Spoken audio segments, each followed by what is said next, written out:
Pag-usapan naman natin guys, alamin natin dito kung ano ang mga bawal dito i-upload kay Facebook.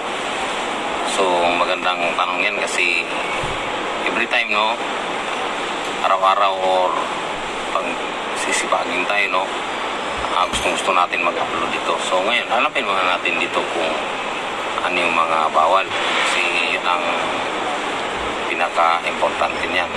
Kumbaga papasok ka sa isang company, alamin mo muna yung mga pinagbabawal nila, yung mga policy. So ngayon, ang sa atin naman dito tayo kay Facebook.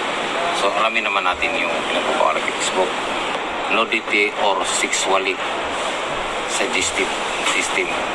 Yung nag-promote ka ng mga hubad-hubad, no, mga kahalayan, no, bawal yan dito kay bawal yan dito kay Facebook. Kung may nakita man kayo, bala nga pero talagang yan, kumbaga nasa policy ni Facebook yan na bawal yan dito sa kanyang platform, yung mga kahalayan, mga hubad-hubad yun yan. Hateful conduct, credible threat or direct individual group, yung parang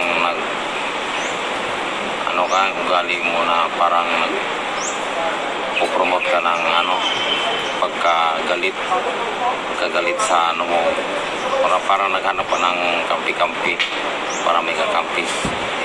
Ikaw kampi ka dito, tapos yung iba kampi, naghanap pa ng kampi-kampi, bawal yan dito Facebook.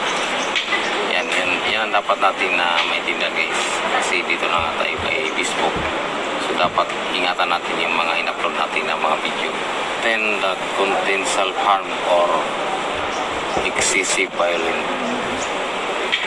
yung sinasaktan mo yung sarili mo, yung nanakit ka, yung bawal yung kay Facebook, yung mga binubuli mo ibang tao, yung bawal yan kay Facebook. Content that reference or implies a user personal characteristic including race, ethnicity, religion, belief, and sexual orientation. So yun, nagtuturo ka ng mga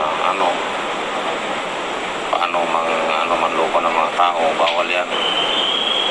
Naninira ka ng kapwa, bawal yan dahil sa Facebook. Kahit anong natin estado ng reliyon natin. So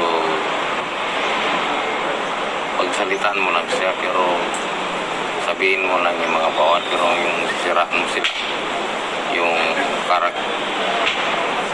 karakter assassinate ni bawal yung Facebook.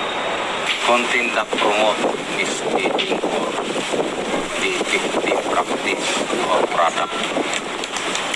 So nag-promote ka ng mga produkto na hindi naman gumagana, sira, yun, bawal din yung Facebook.